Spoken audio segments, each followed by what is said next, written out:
maqaa isaaf galannaa ta'u. Gabaabatti dubbii Waaqayyoo ilaalla. Sababni isaa yeroo sagantaa bal'aa qabna. Mee seera uumamaa boqonnaa 17 baafneet wajjin ilaalla. Seera uumamaa boqonnaa 17 lakkoofsa 1 fi 2 qofan dubbisa.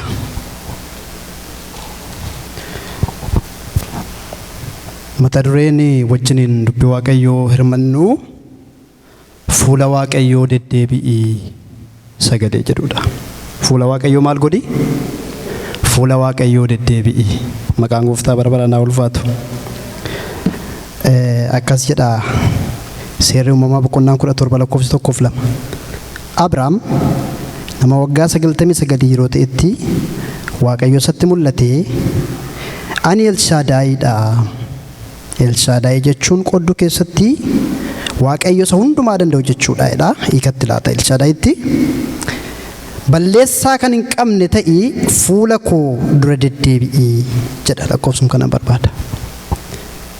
Dursee Abrahaamitti mul'ate, waa'ee ofii isaatiitti dubbate. Ani maalidha jedhee? Ani Elshaadaayidha. Hundumaa isa danda'uudha jedhe kan isaan xumure. Gara isaatti deebi'ee garuu ati immoo balleessaa kan hin qabne ta'ii fuula koo deddeebi'ii. Fuula Waaqayyoo deddeebi'u.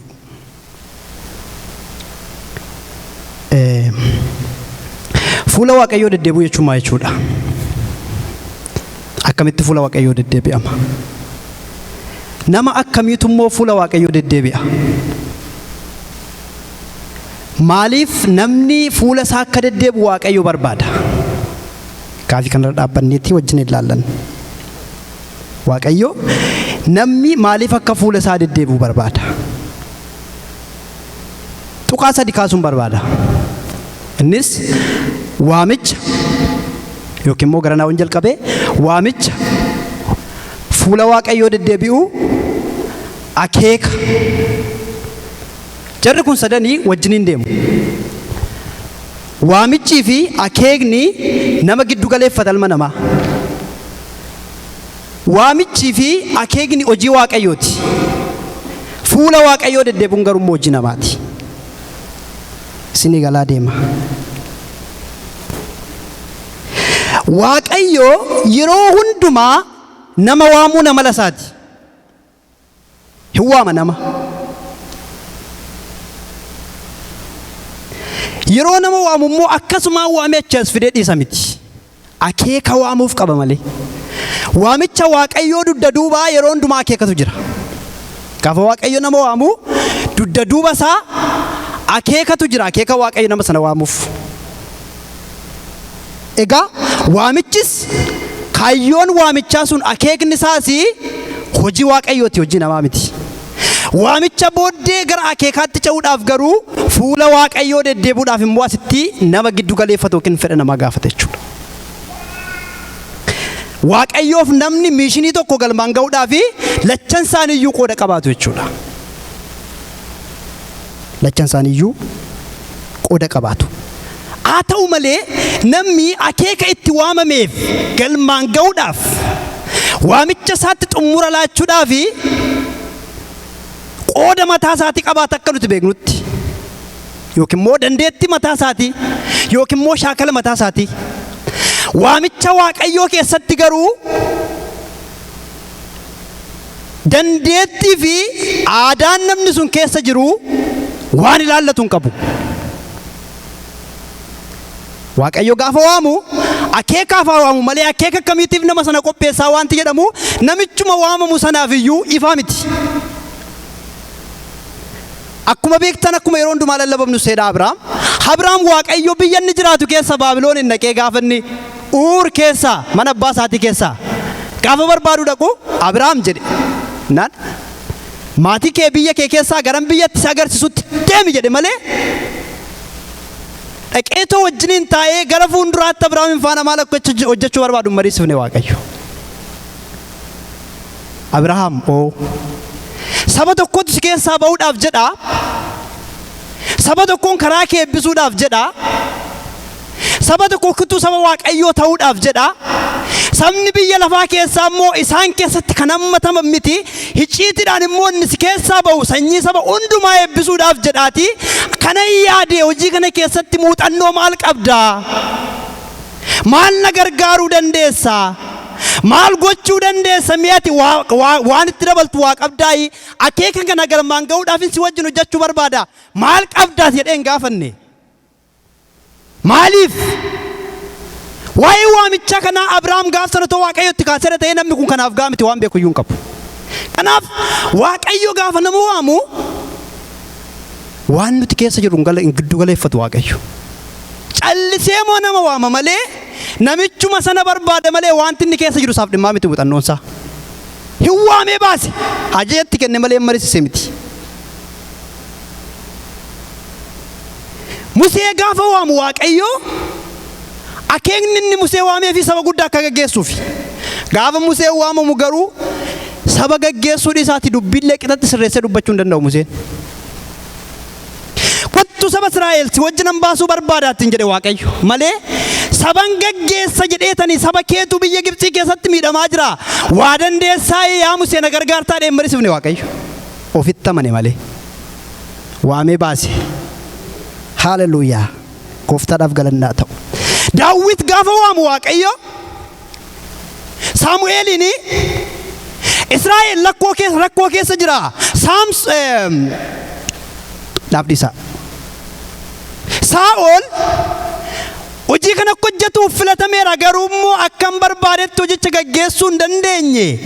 Mootummaatu barbaachisa.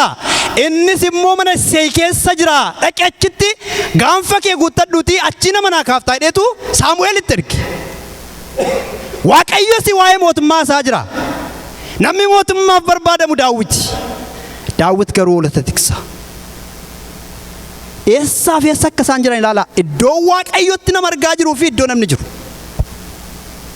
Dhaqeetoo ilaa Waaqayyoo Saa'oliin saba kan akka inni gaggeessuu fi barbaadee fide inni garuu Waaqayyoof hin taane. Maal yoo goone mootummaa kana garagalchuu dandeenya Waaqayyoon si barbaadaati waa dandeessaa jedheen gaafanne. Daawit amma inni hoolota keessaa waamamee dhufutti homaa gochuu hin dandeenyu sanuuf ilaale malee. Waamichi Waaqayyoo akkasii. Saa'ol mataansaa mootummaatti gaafa waamamu harree abbaa isaatii barbaada. Laalame iddoo Waaqayyotti nama waamu. Abbaa isaa jala harreen bannaan mee dargaggoota mandaraa keessaa nama dabaladhuuti deemiti barbaada jennaan namichi biyya Biniyaam keessaa ba'ee gaara Efreemitti ol ba'ee biyyoota lama waliin ga'ee tuu dadhabee harree argachuu dadhabee jennaan yoon abbaan koo immoo inni iyyuu itti dabalee badeera jedha gara abbaa keenyaatti deebinaa koottuu jennaani. Mee nama Waaqayyoo gaafannaa isatti furmaata nuuf kennuu danda'a. Harree sin argatiin akkamiin deebinee galadheetu hiriyaan isaa wajjiniin jiru jajjabeessee gara Saamu'eel akka isaan dhaqan godhe. Harree barbaacha deemaam. Waaqayyo garuu akka saba gaggeessuuf isa barbaadaa. Waamichi Waaqayyoo haala nuti keessa jiru hin giddu galeeffatu. Namni eessa akka jiru sadarkaa akkamii keessa akka jiru maal keessatti akka kufee jiru Waaqayyoof dhimmaa miti. Nama qofa barbaada Waaqayyo. Hojii isaa hojjechiisuudhaaf gooftaadhaaf galannaa ta'u. Barattoota gooftaa keenyaa Yesuus Kiristoos yoo fudhattanii warra Yesuus Kiristoosin ijaan arguudhaaf waggoota kuma meeqa waa'ee isaa dhagaanii jilbeeffatanii yoo ergina fayyisaa kana yoo ergina Yesuusin jedhanii eeggachaa turan keessaa isinitti hin fakkaatin. Waa'ee Yesuus isa lallabame sana sabiyya lafaa furuudhaaf dhufu sana yoom nufa yoom mul'ata yoom argina dhanii warra halkaniif guyyaa fuula isaa dhaabbatanii yan keessaa isinitti hin fakkaatin. Warra Kiristoosin waa'ee isaa hin beekne mandara addaa karaa keessatti kufanii kaan muka qilxuu jala taa'ee kaan immoo iddoo qonnaati kaan immoo iddoo qurxummii qabuyyii Waaqayyo Yesuus Kiristoos irra deebi'ee wal isaan funaane. Maaliif? Ergaa guddaadhaaf. Jarri waa'ee kanaa quban qaban. Kanaaf waamichi Waaqayyoo yeroo hundumaa haala nuti keessa jirru irraa dhimma hin qabu. Nama barbaada malee. Waamamuudhaaf namni hundumtiyyuu gaadha. Namummaadhaan. Toora Yesuus keessatti.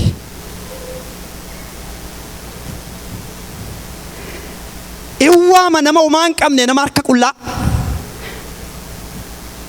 ulfina maqaa isaatii isa guutuudhaan immoo hir'uu namaa hundumaa guutuu godhee nama dhaaba fuula isaa.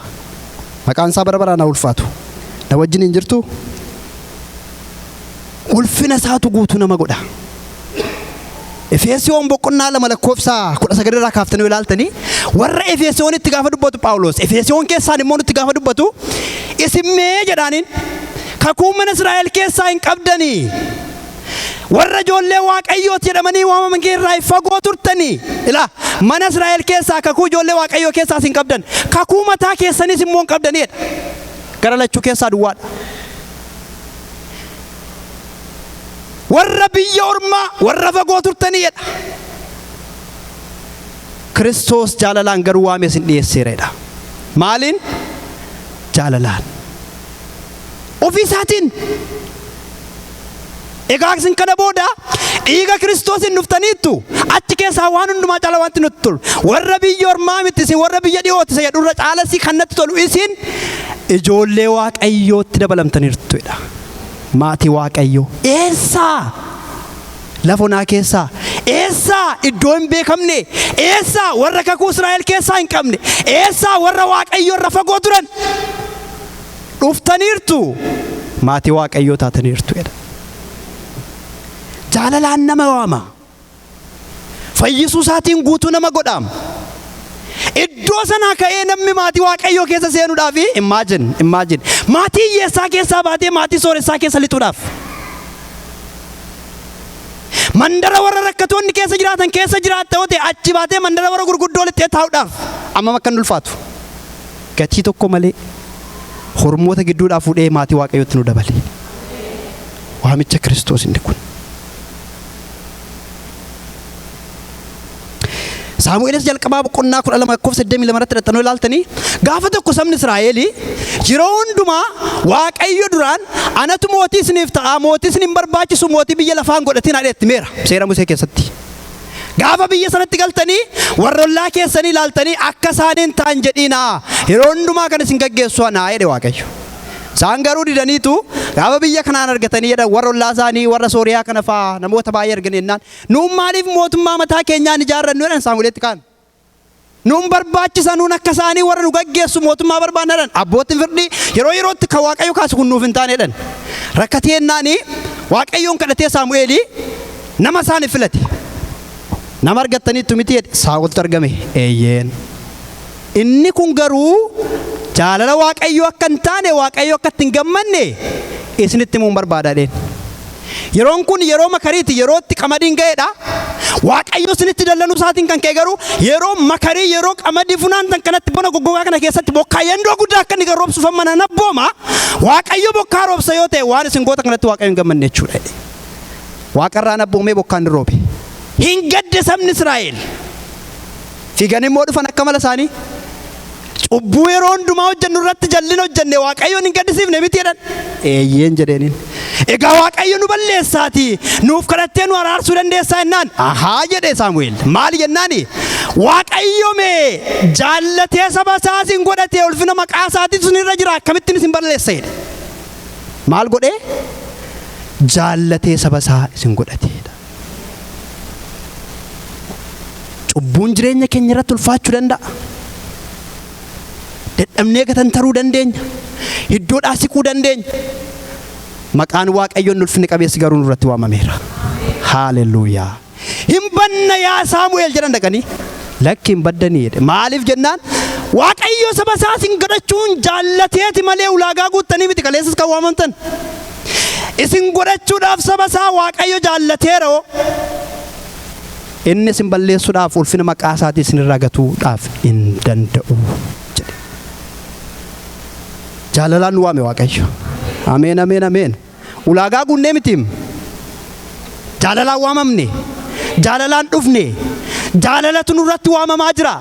Amma barbaadde jireenyi gassi agatu. Amma barbaadde sitti ulfaatu.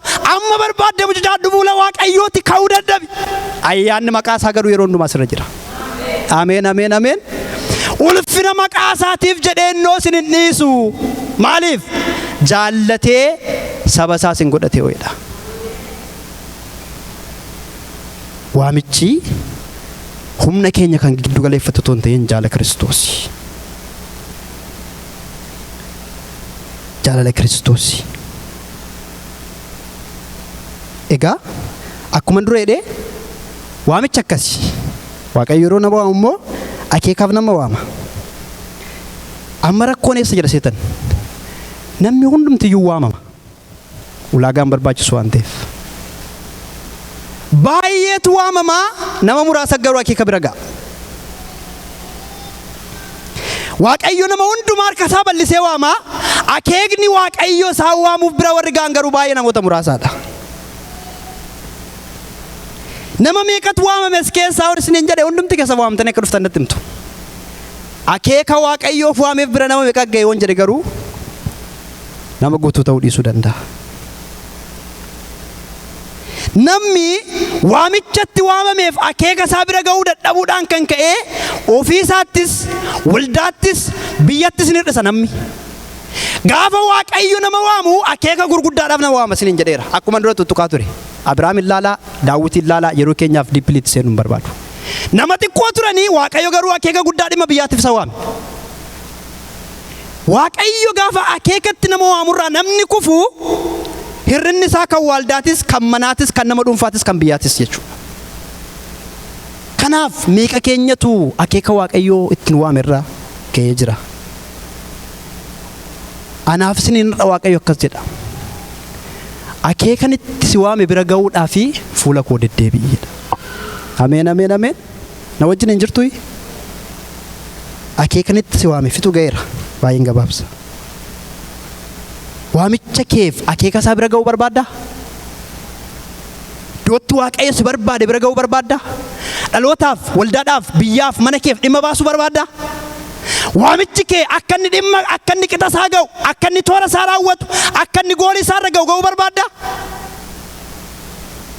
Waaqayyo si waamuudhaaf ulaagaan barbaadu akeeka itti si waame biraa si ga'uudhaaf garuu ulaagaa sirraa barbaada Waaqayyo. Maal jedhareen? Hundumaa fuula isaa deddeebi'u.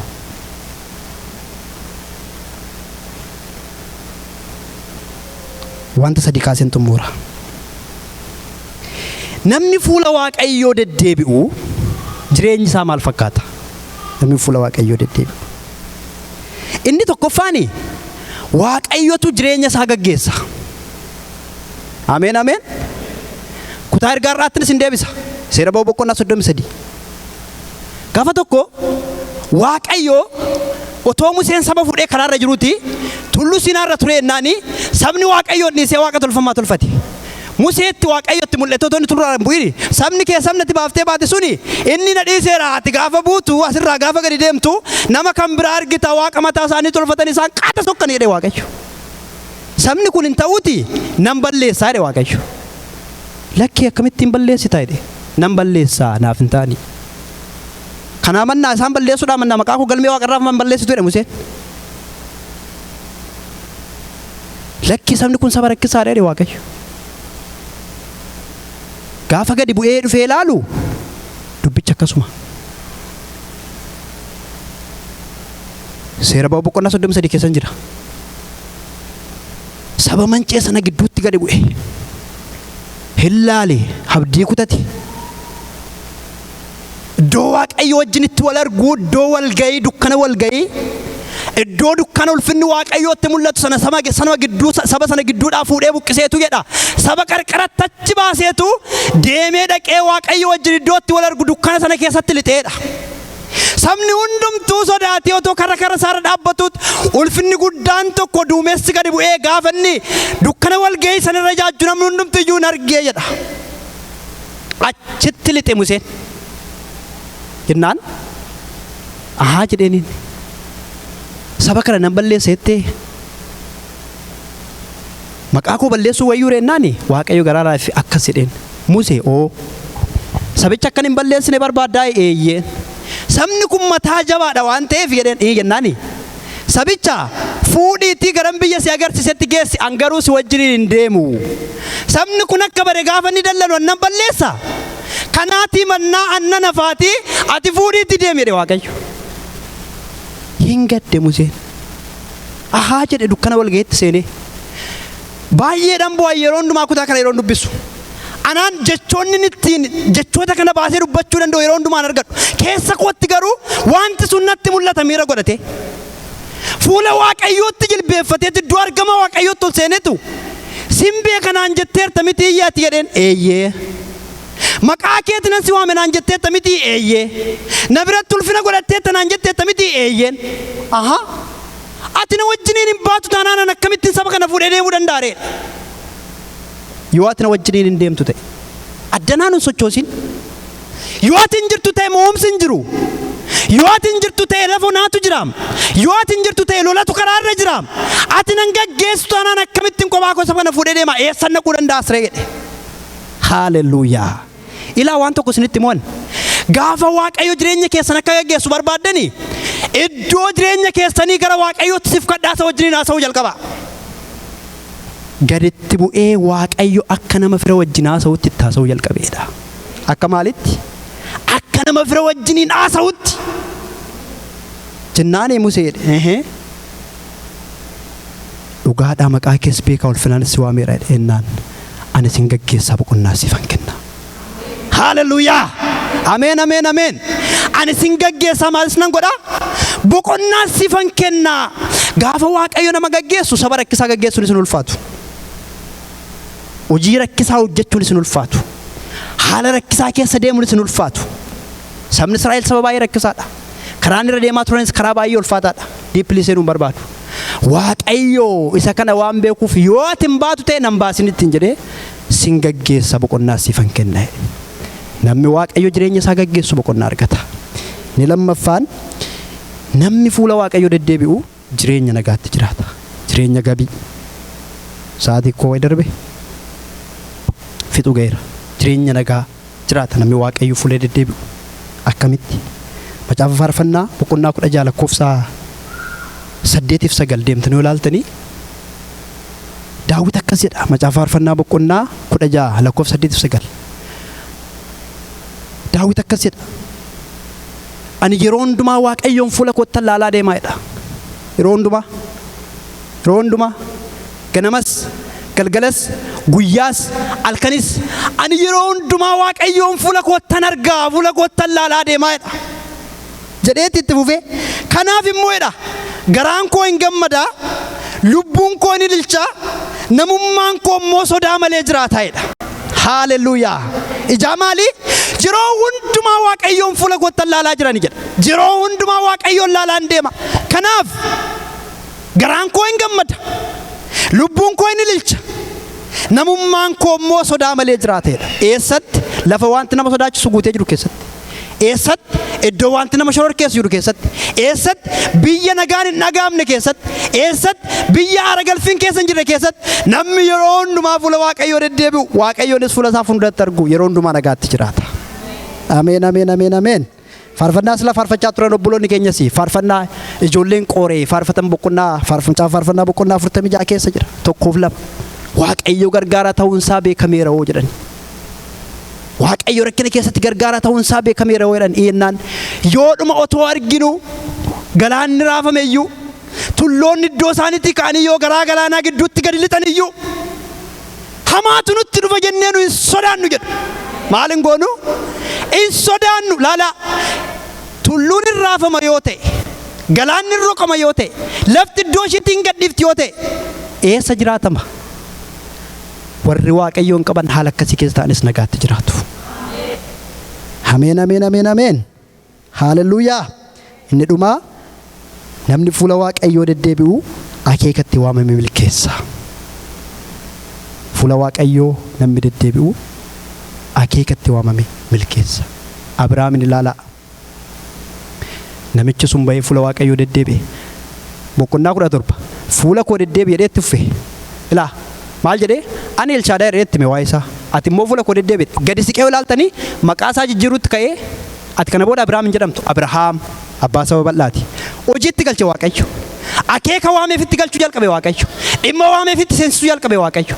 Daawit iyyoo ilaaltanii oolaa keessaa fuudhee gadi baasee haala dinqii ta'een battalatti fuudhee lafa namni neenne mootummaa Israa'el gubbaatti ol baase Waaqayyo. Dinqiidha waamichi Waaqayyo. Akeekisaa ulfinni ittiin nama ga'u hayyaanni ittiin nama waamu waan salphaa miti yaa obboloota ko. Waamicha kee iddoo waaqayyootti si galchuu barbaadu in seenta yoo ta'e in feeta yoo ta'e kottuu fuula waaqayyootti deebi. In kadhanna.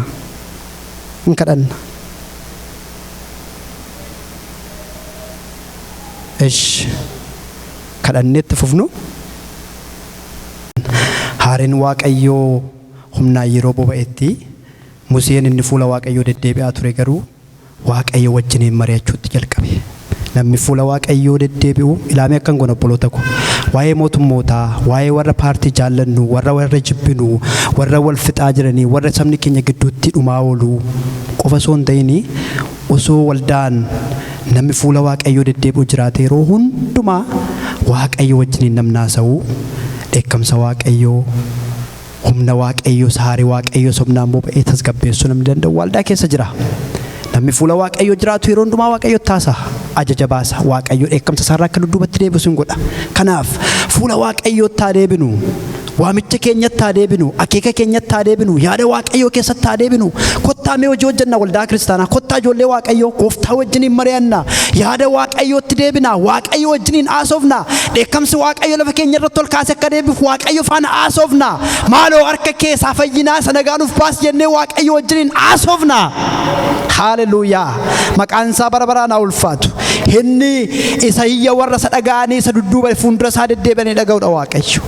Humna keenya waaqayyo. Hirree keenya waaqayyo. Sagalee warra isatti iyyanii dhaga'a waaqayyo. Humna mootummootaa gararraa jira waaqayyo. Warri inni wajjiniin haasa'u, warri wajjiniin inni mari'atu, warri inni wajjin mari'atti taa'u immoo yeroo hundumaa warra fuula isaa deddeebi'anidha. Maqaan gooftaa bara baraan haa ulfaatu. Hallelujah. Bara baraan maqaan kee ajajamu. Darbadhee sin gatuun hin jette. Maqaan koo sirratti waamameera jette. Ulfinni koo sirratti waamameera jette. An jaalladheen saba koo si godhadhe, jaalladheen mucaa koo si godhadhe, jaalladheen ulfinatti si waamee jette. Maqaa gooftaa Yesuusiin galanni siif haa ta'u. Maqaan kee bara baraan haa ulfaatu. Haboo nuuf kenniteen, waamichatti nuuf gooteen, waa'ee saba keenyaa, waa'ee Oromiyaa fuula keetti finna yaa Waaqayyo gooftaa. Harka fayyisuu kee saba keenyaaf diriirsi. Dheekkamsi kee nurraa haa deebi'u. Saba keenya balleessuudhaaf dhaloota keenya yaa Waaqayyo dhaloota kana warra fuula kee jiran kana balleessuudhaaf uleen bahe kun humna du'aa ka'uu Yesuusiin nurraa haa garagalu. Maaliif balleessi saba kanarree isaan balleessuudhaa mannaa maqaa koo galmee waaqarraarraa yoo balleessite wayya siin jedhee humna godhate dubbiin Musee fuula keetti hajaja keessiin jijjiirte maqaa Yesuusiin saba kana laalitii garaa nu laafi.